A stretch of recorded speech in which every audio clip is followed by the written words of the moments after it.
가족은 단지 혈연 집단으로서 또는 어떤 의미와 가치 또는 마음을 나누는 공동체라고 말하기 이전에 성경에서는 하나님의 어떤 창조의 그 원형이 담겨져 있는 공동체, 그러니까 쉽게 말한다면 그 하나님의 공동체가 바로 가족이라고 할 수 있습니다. 하나님께서 처음에 아담을 만드실 때, 사람을 만드실 때 분명히 하나님의 형상과 모양으로 만드시고, 이 장에서는 하나님의 생기를 그 코에 불어넣으시니 사람이 생명이 되었다라고 하고 있습니다. 그러니까 그 얘기는 뭐냐면 하나님으로 말미암아 창조된 피조물이 사람인데, 단순한 피조물로서가 아니라 이것이 오늘날 우리의 가족의 모습으로 통해서 본다면 하나님이 사람들의 뭐가 되냐면 아버지가 되는 거죠. 그래서 누가복음은 마태복음에서 나온 그 족보를 거꾸로 해서 누구까지 가냐면 하나님까지 가는 것입니다. 그 모든 것의 시작과 근원이 하나님이시고, 모든 그러니까 사람들은 결국 누구의 형상과 모양을 닮냐면 하나님의 형상과 모양을 닮은 자들, 하나님의 생명이 있는 자들이다라는 사실입니다. 그래서 이런 근원적인 부분이 왜 중요한가라고 한다면 바로 이 부분이 바로 모든 이제 인간관계의 핵심이 되기 때문입니다. 성경에서 우리에게 알려주는 사람과 사람과의 그 관계의 핵심이 바로 여기에 담겨져 있습니다. 그러니까 단순하게 생각한다면 이거죠. 에덴에서 아담과 하와가 지낼 때 그들이 단순하게 자기들끼리만 지낸 게 아니라 하나님과 함께 하는 시간이었다라는 사실을 우리가 분명히 기억할 필요가 있습니다. 우리가 나중에 또 함께 보겠지만 하나님과 함께한 시간, 하나님과 함께한 공간, 하나님과 함께한 그 모든 것들이 에덴에서의 시간이었다라는 사실입니다. 그런데 이제 오늘날에 우리 이제 사람과의 그 관계의 인간관계의 측면을 좀 보게 되어지면 이전과 점점 바뀌어지는 모습을 우리가 좀 볼 수 있습니다. 그 바뀌어지는 형태는 그러니까 시대가 바뀌었다라는 부분도 있지만 과학이 문명이 발전함으로 말미암아, 그러니까 이렇게 표현하면 좀 어떨지 모르겠지만 어쩔 수 없이 바뀌어지게 되는 모습이 있습니다. 단순하게 그러니까 산업혁명으로 말미암아 도시화가 진행되어지면서 어떻게 됐나요? 사람과의 관계들이 그때 바뀌었나요? 안 바뀌었나요? 바뀌었죠. 전통적인 관계가 그 산업화로 말미암아 이제 바뀌어졌던 모습들을 우리가 알 수 있고, 이제는 그것이 또한 시대 속에서 또는 나라나 문화 속에서도 바뀌어져 왔지만, 또 하나는 뭐냐면 과학이 문명이 발전함으로 말미암아 지금 또 바뀌어지게 되는 모습 가운데 있습니다. 그 하나 대표적인 게 뭐냐면 SNS입니다. SNS에서는 뭐냐면 소위 말한다면 가상의 공간이죠. 가상의 그 공간 속에서 새로운 가족을 만드는 겁니다. 새로운 가족을. 그러니까 이 형태가 지금 어떻게 하냐면 점점 더 급격하게 변할 것입니다. 실제로. 그러니까 SNS가 나온 지 얼마 되지 않았는데 불구하고 지금 많은 사람들이, 거의 대부분의 사람들이 핸드폰을 갖고 있는 사람들이라면 누구나 다 그 SNS에 다 접속해 있는 것입니다. 나는 안 하고 있어 라고 말할 수가 없어요. 왜냐하면 여러분들이 보고 있는 영상들도 결국엔 SNS의 한 종류입니다. 그러니까 우리는 그 SNS에 다 소위 말한다면 소속되어져 있고 그 안에서 살고 있는 모습입니다. 근데 문제는 뭐냐면 이 SNS를 통해서 자신의 모습을 공유하고 또 생각을 공유하고 나눕니다. 그리고 그것에 동의하는 사람들은 좋아요라고 하는 것을 누릅니다. 관심 있으면 찾아보기도 하면서 그것을 또한 표시하기도 합니다. 그러나 이제 문제는 뭐냐면 이렇게 가상의 공간으로 옮겨지게 되면서 나타나는 문제가 뭐냐면, 이 속에서 어떤 모습이 나타나냐면 자기의 모습이 실제의 현실 속에 있는 자기의 모습이 아니라 가상의 공간 속에 있는 자기는 어떻게 되냐면 좀 더 과장되게 표현되어지게 돼 있죠. 그러니까 현실의 나보다는 좀 더 과장되게 표현되어져서 그 과장되게 표현되어진 것으로 말미암아 자기를 표현하려고 합니다. 그러니까 극단적으로 말하면 현실의 자신의 찌질한 모습을 가상의 공간 속에서는 완벽한 모습으로 바꾸고자 하는 것입니다. 근데 그런 모습 속에서 나타나는 문제들이 생기게 됩니다. 하나는 이제 좀 더 근본적인 문제인데, 바로 내가 생각하고 내가 원하는 모습을 또는 글이나 사진이나 또는 영상이나 이런 것을 올려서 사람들이 그것을 동의하게 되면, 그래서 좋아요를 찍으면, 또는 내가 관심 있고 내가 좋아하는 것에 대해서 내가 찾아보고 내가 거기에 대해서 좋아요를 표시하면 어떤 일이 벌어지는지 아시나요? SNS를 운영하는 그 기업체에서 그 인공지능을 가지고 그 사람이 무엇을 보는지, 어디에 관심을 갖는지, 또는 어디에다가 좋아요를 눌렀는지를 파악해서 그 다음에 어떤 일을 벌이냐면 그것과 관련된 것만 이제 보게 되어져요. 그것과 관련된 것만 보게 되어지니까 사람이 어떻게 될까요? 한쪽으로만 치우치게 되는 거예요. 이것에 대해서 다른 생각을 갖고 있는 것에 대해서, 그것에 또 반대하는 것에 대해서는 받아들이지 못하게 되는 성향이 나타나는 거예요. 그러니까 여러분들이 간단하게, 요즘 유튜브는 대부분 다 보시니까 유튜브를 보면, 내가 찾아서 보는 유튜브를 보게 되어지면 그 유튜브가 그것을 가지고 그 다음에는 내가 찾았던 것들을 그 창에 띄워놔요. 여러 가지로. 그것이 우리가 뭐 기독교인들이라면 설교를 듣거나 또는 찬양을 듣거나 할 때 막 그것이 떠요. 근데 이제 문제는 뭐냐면 그것만 뜨는 게 아니라, 그것이 뜨면서 그 옆에 그것만 뭐 찬양을 하다 보면 찬양을 좋아하는 사람들이 모이지만 거기에는 또 다른, 찬양은 좋아하지만 또 예를 들어서 뭐 습관이나 또는 다른 뭐 취미나 이런 것들이 다른 사람들이 있잖아요. 그럼 거기에서 그런 취미나 이런 것들을 또 올리면 이거 내가 관심이 있으면 그걸 또 누르잖아요. 그럼 어떻게 되냐면 또 그 다음에 그것과 관련된 것들이 또 뜨게 되어집니다. 거기에 뭐도 뜨냐면 광고도 떠요. 근데 여기서 한 가지 문제가 발생하는 게 뭐냐면 편향성이에요. 한 가지로 치우치는 거예요. 생각과 가치가 다른 것이 있다라는 것을 인지하지 못하고 어떻게 하면 한쪽으로 치우치게 되어진 편향성을 갖게 되는데, 이게 좀 극단적으로 나오면서 최근에 나오는 문제가 뭐냐면 혐오감이에요. 혐오감을 일으키는 거예요. 그러니까 별로 대수롭지 않은 것이거든요. 가상의 공간이에요. 거기서 내 의견을 말했을 뿐이에요. 근데 내가 내 의견을 말했고 또는 남의 의견을 내가 보고 하는 것 뿐인데, 거기에 대해서 나와 생각이 맞지 않는 것에 대해서는 어떤 반응을 보이냐면 좀 극단적인 반응을 보이는 경우가 많아요. 혐오감을 갖는 경우가 많다는 거죠.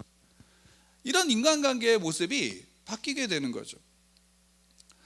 또 하나는 이제 어떤 거냐면 매 순간 나의 삶을 공유하는 거예요. 근데 과장되잖아요. 과장되는데 여러분 한번 생각해 보세요. 일주일에 좋은 식당을 몇 번을 가세요? 한 번도 못 가볼 때도 많고 또는 한 달에 한 번 갈 때도 있습니다. 아마 보편적인 사람들이라면 그럴 거죠. 요즘에 카페는 많이 이렇게 일반적으로 많이 가지만, 근데 좋은 식당이나 좋은 환경에 어떤 놀러 가거나 뭐 이런 부분들을 우리가 어쩌다 한 번씩 하는 거예요. 근데 실제로 사람들이 SNS의 공간 속에서 보면 어떤 사람들은, 이거에 좀 중독된 사람들은 어떻게 해요? 매일 하루에도 몇 번씩 좋은 곳을 찾아다녀요. 진짜 찾아다니는지 아닌지는 모르지만 그 SNS에 그런 글들이 올라오거나 또는 장소들 사진들이 올라오는 거예요. 영상이 올라오는 거예요. 또 우리가 이제 SNS에 나의 생각을 공유하기 위해서 일기처럼 쓰는 분들도 있지만, 어쩌다 한 번씩 나를 나타내기 위해서 좋은 글을 쓰려고 하는 사람들도 있어요. 거기에 이제 글을 올리면 그것에 대해서 뭘 보기로 하냐면 좋아요가 눌러지는 걸 원하는 거예요. 그러니까 그거에 매이게 되는 거죠. 그거에 매이니까 어떻게 되냐면 자기 자신의 있는 그대로의 자기 자신을 보지 못하는 거고, 어디에서의 자기 자신만 보냐면 가상의 공간 속에 있는 자기 자신만 보는 거예요.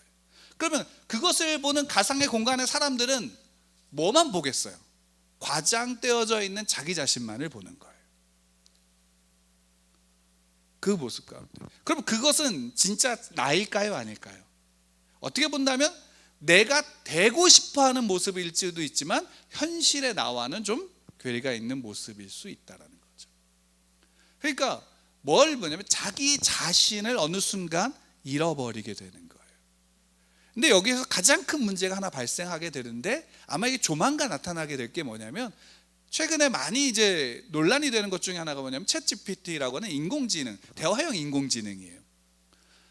인공지능이 발달하면서, 아까도 이제 인공지능 얘기가 나왔지만, 인공지능이 발달하면서 나타나는 문제가 뭐냐면, 인공지능한테 항상 뭘 물어봐요. 나의 문제를 인공지능한테 물어보면 인공지능이 답하죠. 인공지능은 틀린 답을 내놓을까요? 아니면 정답을 내놓을까요? 그렇죠? 틀린 답도 내놓을 수 있고 정답도 내놓을 수 있어요. 문제는 뭐냐면 그 답이 어떻게 나오는지 우리는 알 수가 없어요. 그냥 근거로 얘가 이전에 많은 것들을 배웠으니까 그거를 다 습득한 상태에서 내놓는 거니까 얘가 말한 것은 그래도 정답에 가까울 거야 라고 생각을 해서 받아들이는 경향들이 많죠. 실제로 대부분의 어떤 역사적인 어떤 근거를 통해서 이야기를 하며 물으면 정답적인 부분들을 내놔요. 근데 앞으로 더 발전하면 정답에 가까운 부분 점점 더 가까워질 거예요. 거짓을 판별을 낼 수도 있을 거예요. 근데 여기서 나오는 문제가 있어요. 한 가지 문제. 뭐냐면 정답이 계속 나오는 어떤 존재가 있으면 사람은 그것에 대해서 어떻게 보면 의존하게 되는 거죠. 그리고 이 답이 어떻게 나왔는지에 대해서 관심을 갖지 않는 거예요. 그러다 보니까 사람들이 어떻게 보면 단순화되는 거예요. 단순화되니까 어떻게 되냐면 저건 맞아. 그럼 그걸로 끝이에요. 그걸 틀리다고 말하는 사람은 어떻게 되는 거예요? 그 다음엔 그 틀리다고 말하는 사람이 잘못된 거예요. 그리고 그런 사람들은 점점 더 어떻게 되냐면 배척되어질 가능성이 높아요. 왜? 단순화되어지면 답만을 추구하고 답에만 모든 것을 가지고 있으면 과정을 보지 않게 되면 어떤 일이 벌어지면 폭력적이 돼요. 그러니까 실제로 여러분 단순하게 살아가는 사람들이 의외로 폭력적인 경우가 있을 수 있어요. 이것은 생활의 단순함이 아니라 사고적인 단순함, 맹목적인 단순함을 가진 사람들은 폭력적이 될 수도 있어요. 이거는 우리의 신앙으로서도 마찬가지고요, 어떤 이념적인 부분으로서도 마찬가지예요. 이런 모습 속에 우리는 노출되어져 있고 점점 더 그렇게 나아갈 거예요. 그럼 거기에서 새로운 인간관계, 어떤 관계를 설정할 때에 실제로 중요한 게 뭐냐면, 우리가 신앙적으로 성경 안에서 하나님이 우리에게 보여주고 가르쳐주고 있는 인간관계의 본질을 그래서 우리가 좀 더 세밀하게 살펴볼 필요가 있어요. 그리고 그 인간관계의 가장 근원적인 모습이 어디에 있냐면 바로 부부의 관계 속에 있어요. 왜? 부부의 관계는 1대1에 서로 다른 사람이 만나서 함께, 오늘 성경에서 보게 되어지면 한 육체가 된다라고 말씀하고 있어요. 한 육체. 그러니까 부모를 떠나서 남자와 여자가 만나서 한 몸이 되어지는 관계, 한 육체가 되어지는 관계가 뭐예요? 부부의 관계라는 거죠. 그리고 이 관계, 부부의 관계가 모든 인간관계의 핵심을 가지고 있는 부분이에요. 여기에서 그래서 다시 한번 창세기로 돌아가면, 창세기 1장에 하나님이 아담과 하와를 창조하시고, 특히나 아담을 창조하신 다음에 우리가 지난주에 함께 봤지만 창세기 1장 28절에서 하나님이 아담을 창조하시고 뭐라고 말씀하셨어요? 하나님이 그들에게 복을 주시고 그들에게 이르시되 생육하고 번성하여 땅에 충만하라, 땅을 정복하라, 하늘의 새와 바다의 물고기와 땅에 기는 모든 짐승들을 다스려라 라고 말씀하셨어요. 여러분, 이 말씀이 한번 가만히 생각해 보세요. 세상은 누가 창조하셨어요? 하나님이 창조하셨잖아요. 하나님이 친히 창조하셨다고요. 근데 왜 사람에게 생육하고 번성하여 땅을 정복하라고 하셨을까요? 왜 다스리라고 하셨을까요? 하나님, 그러면 이 말씀대로 잘못 이해하게 되어주면 하나님은 딱 만들어 놓고 나는 상관없어, 그냥 네가 다 해, 이렇게 하시기 위해서인가요? 분명히 그건 아니죠. 왜? 성경 이후에 그 다음 장을 보면 그렇지 않거든요. 여기에서 하나님이 사람을 창조하시고 피조물인 사람, 하나님이 만드신 피조물인 사람에 대해서 하나님이 이 말씀 속에서, 언약 속에서 어떤 일을 일으키신 거냐면, 하나님이 로봇으로서가 아니라 인격적인 관계 속에서 그를 하나님의 위치로 올려주신 거예요. 반대로 얘기하면 하나님이 인간의 위치로 내려오신 거예요. 그 대표적인 게 뭐냐면 선악과를 따먹지 말라는 언약이에요. 그냥 야 너 이거를 이렇게 해 라는 것으로 끝나고 명령으로만 끝나면 되는데, 하나님은 아담에게 뭘 좀 자유를 주셨어요. 자유를 주셨다라는 것은 뭐냐면 그가 스스로 자신의 의지 속에서 누구와 관계를 맺기를 원하시는 거냐면 하나님과 관계를 맺기를 원하시는 거예요. 이게 하나님과 우리의 관계성이에요. 하나님은 피조물을 밑으로 보시는 게 아니라 하나님은 피조물에게 낮추시고 피조물을 올리셔서 동등한 위치에서 그와 언약을 맺으시고 함께 하기를 원하신 거예요. 그게 대표적으로 나타난 게 누구냐 하면 하와예요. 하와를 하나님 만드실 때 아담의 갈빗대를 빼서 만들었다고 말씀하셨어요.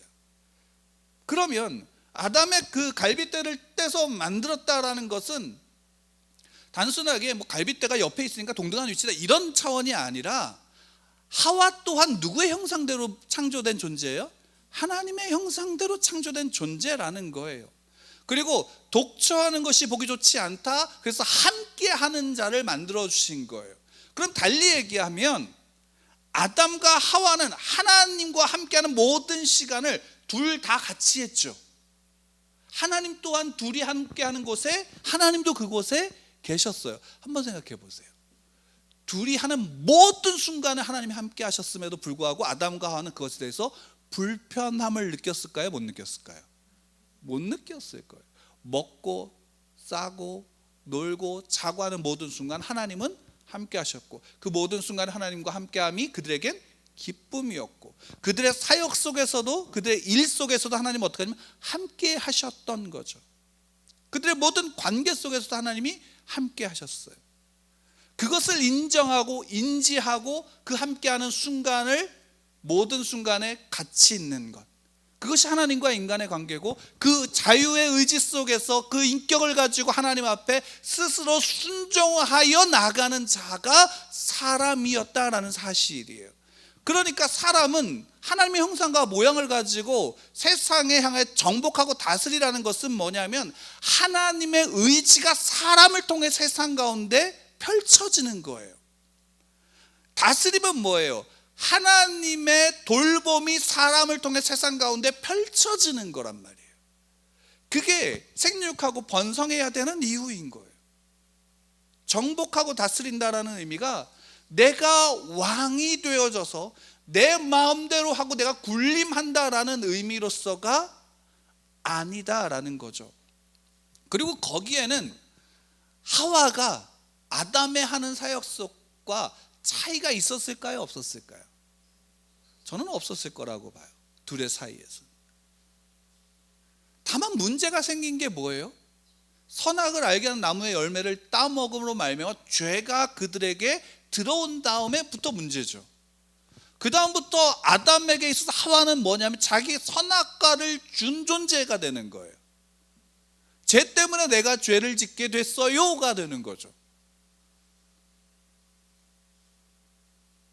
그리고 그 죄를 지은 후에 에덴에서 쫓겨난 다음에 아담과 하와는 어땠을까요?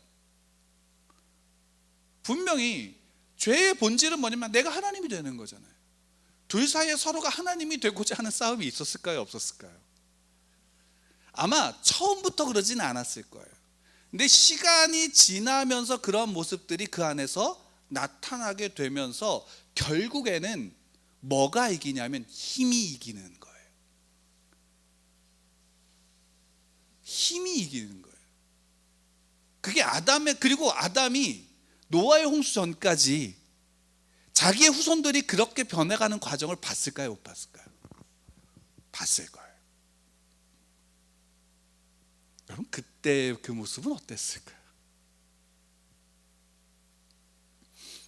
그 과정 가운데서 죄라는 것이 뭐예요?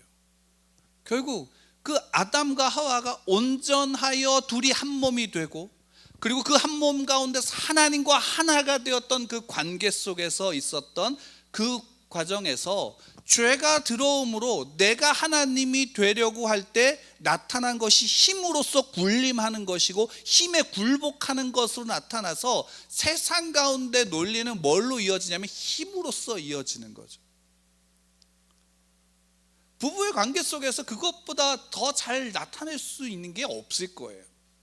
부부의 관계 보세요.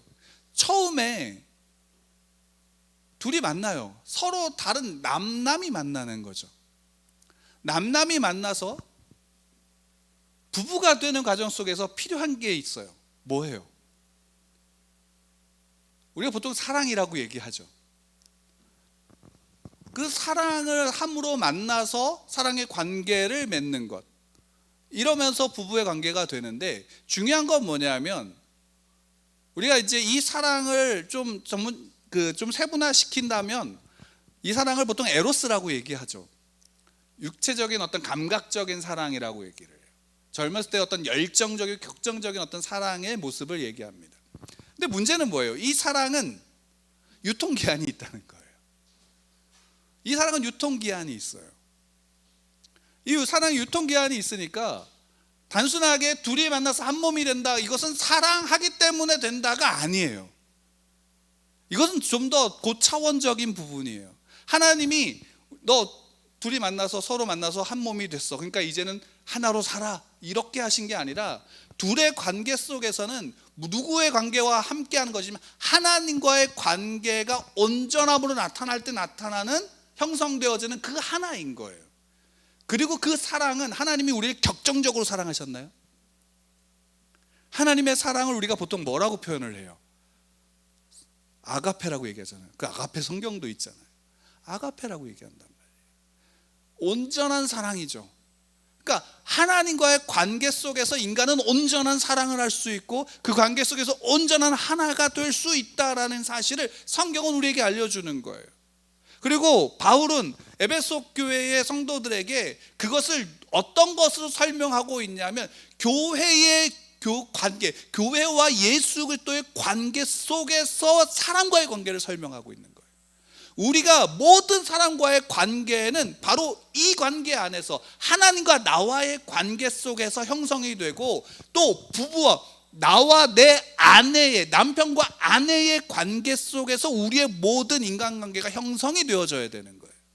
이 관계가 제대로 되지 않으면 다른 사람과의 관계가 아무리 좋아도 그 사람은 행복할까요? 불행할까요? 불행하게 되어지는 거예요. 그러면 여기에서 에로스 사랑이 격정적이라 그래서 필요 없을까요? 여러분, 에로스 사랑이 필요합니다. 근데 사랑이, 격정적인 사랑이 어떻게 변해야 되냐면 이제는 필로의 사랑으로 나아가야 돼요. 우정에 관련된 사랑으로 나아가야 돼요. 우정이라 그래서 남자의 어떤 그런 우정 이런 차원이 아니라 그 사랑이 더 깊어지는 관계, 서로가 서로를 조금씩 용납해져가는 관계, 그리고 그 사랑이 추후에 어떻게 나아가냐면 부모가 자식을 사랑하는 그 사랑으로 나아가는 거예요. 그 사랑엔 뭐가 필요할까요?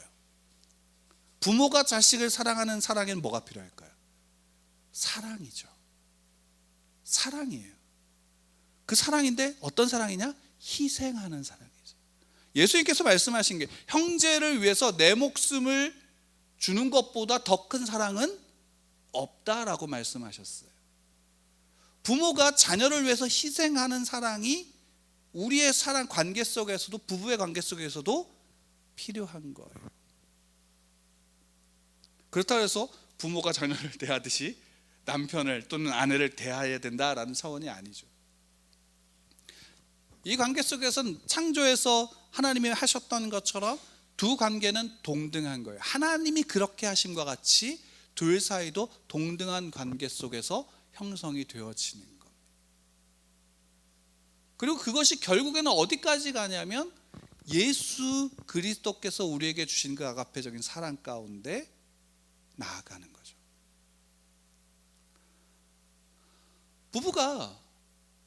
부부라는 어떻게 보면 가족의 시작점이 되어지는 이 부부가 단순하게 한 사람만의 관계가 아니죠.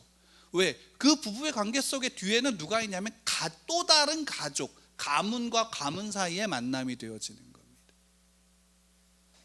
이 가문과 가문 사이의 만남 속에서 둘은 그 관계 안에서 하나가 되어짐으로 말미암아 어떻게 보면 두 가문이 그 속에서 하나가 되어지는 거예요. 이런 관계가 우리 안에 있어요. 네, 이렇게 말씀을 드렸는데 중요한 건 뭘까요? 이 관계 속에서 정말 중요한 것은 무엇일까? 특히나 우리가 신앙을 가지고 있는 그리스도인이라면 중요한 게 뭘까라는 부분을 우리가 짚어볼 필요가 있어요. 근데 이것은 믿지 않는 사람들 중에서도 이렇게 살아가는 사람들이 있다는 사실을 여러분들 아셔야 돼요. 여러분, 부부관계 속에서 가장 중요한 거 계속 말씀드리는 거 뭐냐면 동등하다라는 것이었어요. 동등한 관계예요. 왜? 하나님이 동등하게 창조하셨어요. 그리고 하나님이 친히 스스로 우리와 동등됨으로 내려오셨단 말이에요. 그런데 사람과 사람 사이에 차별이 있을 수 있을까요? 없을까요? 없어요. 남녀 사이에 차별이 있을 수 없어요. 남자가 여자 위에 군림할 수 없고요, 여자가 남자 위에 군림할 수가 없어요. 요즘에는 무엇이 힘이냐? 요즘엔 경제력이 힘이다라고 할 때 여자가 남자보다 돈을 더 많이 번다 그래서 남자 위에 군림할 수 없어요. 남자가 완력이 더 세다 그래서 여자 위에 그 힘으로 군림할 수 없다고요. 동등된 입장이에요. 이 사실을 분명하게 인지하고 인정하지 않으면 우리는 한 몸이 될 수 없어요. 한 몸이라는 것이 단순하게 서로 굴복하는 관계다라고 한다면 그것은 온전한 건강한 관계가 아니고 그것은 세상에서 바라는, 사단이 원하는 바로 그 관계일 뿐인 거예요. 하나님께서 우리에게 원하시는 바는 그거예요. 근데 여기에서 이 동등한 관계라면 여기서 중요한 것이 한 가지 있어요. 예전에 제가 어렸을 때 이혼하는 어떤 이야기들을 들으면 이혼할 때 가장 많이 들었던 이야기가 뭐냐면 이혼의 이유. 어렸을 때 가장 많이 들었던 이혼의 이유가 뭐였냐면 성격 차이죠. 요즘에도 마찬가지일 거예요. 그 성격 차이가 대표적으로 나타나는 게 뭐냐면 치약을 짜는 것. 치약을 끄트머리에서부터 짜나요? 아니면 중간부터 짜나요? 솔직히 끄트머리에서 짜든 중간부터 짜든 별 의미가 없어요. 결국에는 다 짜서 쓰게 돼 있어요. 근데 어쨌든 단순하게 성격 차이라는 것이 그는 어떤 하나의 작은 것으로부터 시작됐다라는 사실을 우리가 알 필요가 있어요. 근데 중요한 건 뭐냐면 둘이 격정적으로 사랑할 때는 그것이 눈에 보여요, 안 보여요? 에로스일 때는 눈에 콩깍지가 씌어서 그것이 보이지가 않아요. 삼자의 입장에선 보여요. 엄마의 입장에선 보이고요, 아빠의 입장에선 보여요. 좀 친구들 중에서도 그래도 친구들의 입장에서 좀 생각하는 친구들 입장에서 보여요. 근데 차마 얘기하지 못하죠. 왜요? 당사자가 눈에 보이지가 않으니까. 보질 않아요. 콩깍지가 씌워지죠. 근데 그것이 점점 벗겨지는 시기가 있어요. 언제부터일까요? 결혼을 준비할 때부터예요. 둘이 서로 살기 위해서 함께 준비하는 시간부터 어떻게 되냐면 성향이 나타나기 시작하죠. 그리고 그 성향이 처음엔 좋다가 점점 내가 힘들 때 도와주지 않는 식으로 비춰지게 되면 그 안에 문제가 생기게 되어지고, 그것이 쌓여서 나중에 성격 차이로 이혼하는 경우가 생기게 되기도 하죠. 근데 다 그런 건 아니죠. 그 과정 속에서 오히려 돈독해지는 경우가 더 많아요. 실제로 이제 살아가면서 그 차이들을 배우게 됩니다. 그리고 그 차이를 배우게 되면서 인정하게 되면서 어떻게 되냐면 서로가 서로를 인정하는 시간 속에서 시간이 지나고 그러다가 자녀가 생기면 무엇을 배우냐면 부모의 사랑을, 희생하는 것을 배우죠.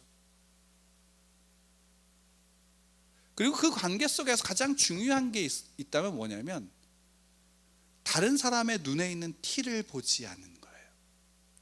티를 보면 그 티를 인정해 주는 거예요. 내가 뽑으려고 하는 게 아니라 오히려 뭘 볼까요? 내 눈에 있는 들보를 보는 거예요. 예수님께서 이 말씀하셨잖아요. 다른 사람에 있는 티를 보지 말고 네 눈에 있는 들보를 보라고. 들보를 보라. 그 말씀이 여기에 있어요. 실제로 믿지 않는 사람들 중에서도 부부관계가 되게 돈독한 사람들은 그 관계 속에서 살아가요. 물론 때로는 어떤 한쪽의 희생, 사랑하는 마음으로 희생하는 것으로, 참음으로 그 관계가 유지되는 관계도 있지만, 건강한 관계는 서로가 서로를 인정하고 그 속에서 그것을 인정하고 받아들여주는 관계 속에서 건강한 부부의 관계가 나타나고 있는 모습을 보게 되어져요. 하물며 성경에서는 예수님이 친히 우리에게 가르쳐 주셨잖아요. 하나님이 친히 창조의 원형의 모습을, 그 부부의 모습을 통해서 보여주셨잖아요. 근데 왜 우리 믿는 자들은 그 모습 속에서 그 관계, 부부의 관계를 닮아가는 것이 아니라 서로 세상적인 모습 속에서 있는 것으로 자기를 더 높이려고 하는 모습이 더 많을까라는 사실을 우리가 좀 생각해 볼 필요가 있어요. 저는 감사한 게 뭐냐면 우리 교회 안에서 함께 예배하고 있는 우리 공동체, 하나님께서 함께하고 있는 가족 안에서는 그 부분들이 서로가 이해하려고 노력하는 그 모습들이 있어서 너무나 감사해요. 완전해서가 아니라 불완전한 속에서 그렇게 이해하고 노력하는 모습이 결국엔 하나님이 우리를 어떻게 이끌어 가시면 완전함으로 이끌어 가실 것이기 때문이에요. 하나님과의 관계 속에서 내 이웃과의 관계, 이웃을 내 몸과 같이 사랑하라는 말씀처럼 부부가 부모를 떠나서 남자와 여자가 만나 둘이 한 육체가 된, 한 몸이 되어지는 관계라는 것이 우리의 관계, 부부의 관계다라는 것이에요. 그리고 이 부부의 관계가 온전하여질 때에 어떤 일이 일어나나요? 그 자녀들이 건강함으로 자랄 수 있게 되어지는 거예요. 더 놀라운 일은 무엇인지 아세요? 부부의 관계가 건강하면 내 이웃의, 내 직장의 동료의 관계, 내 친구와의 관계도 원만하여지고, 때로는 그 속에 어려움이 있더라도 내가 그것을 거뜬히 이겨낼 수 있는 힘이 우리 부부의 관계 속에서 있다라는 사실입니다. 하나님이 그렇게 만드셨어요. 우리는 그 속에서 누구를 볼 수 있을까요? 우리의 신앙 안에서 부부의 관계를 맺었다면 우리는 그 신앙 안에서 이 부부의 관계 속에서 하나님을 서로를 통해서 볼 수 있어야 되는 거예요. 하나님을 서로를 통해서 볼 수 있음으로 말미암아 우리의 관계가, 나와 너의 관계가 나의 관계로 유지가 될 수 있는 것입니다. 왜? 하나님이 그 속에서 나를 용납하셨잖아요. 하나님이 그 속에서 나를 용납하셨고 하나님의 의지가 내게 담겼잖아요. 예수 그리스도로 말미암아 이제 여러분들 하나님의 자녀가 된 자들이에요. 하나님의 자녀가 된 자들은 아담의 그 모습을 회복한 것이에요. 에덴의 그 모습이 여러분들 가정 속에, 부부의 관계 속에서 회복되어진 것이라고요. 그 관계 속에서 그 에덴을 살아가는 것이에요. 누군가 말해서 누군가 이렇게 해서 이게 답이야, 그러니까 이렇게 우리는 해야 돼가 아니라 내 남편이 어떤 사람인지, 내 아내가 어떤 사람인지 내가 이해해 나가면서 이 사람을 대할 땐 내가 이렇게 하는 거야 라는 것을 스스로가 답을 찾아 나가는 거예요. 챗GPT가 답은 이거예요 라고 딱 내놓는 것을 따라가면 결국 그 안에서 어떤 일이 벌어지냐면 폭력이 발생할 수밖에 없어요. 과거에 그러지 않았나요? 내가 말하는 것을 나타내기 위해서 폭력을 쓴 모습, 또 그 폭력에 대항하기 위해서 또 다른 폭력을 가져온 모습이 우리 안에 있었고, 그 모습 속에서 하나님은 우리 안에서 역사하셔서 이제는 우리를 회복하게 하시는 거예요. 회복하게 하시는 거예요. 우리는 그래서 그 안에서 에덴을 살아가는 것이고 그 에덴을 누릴 수 있는 거예요. 에덴을 어디서 누릴 수 있을까요? 가정입니다.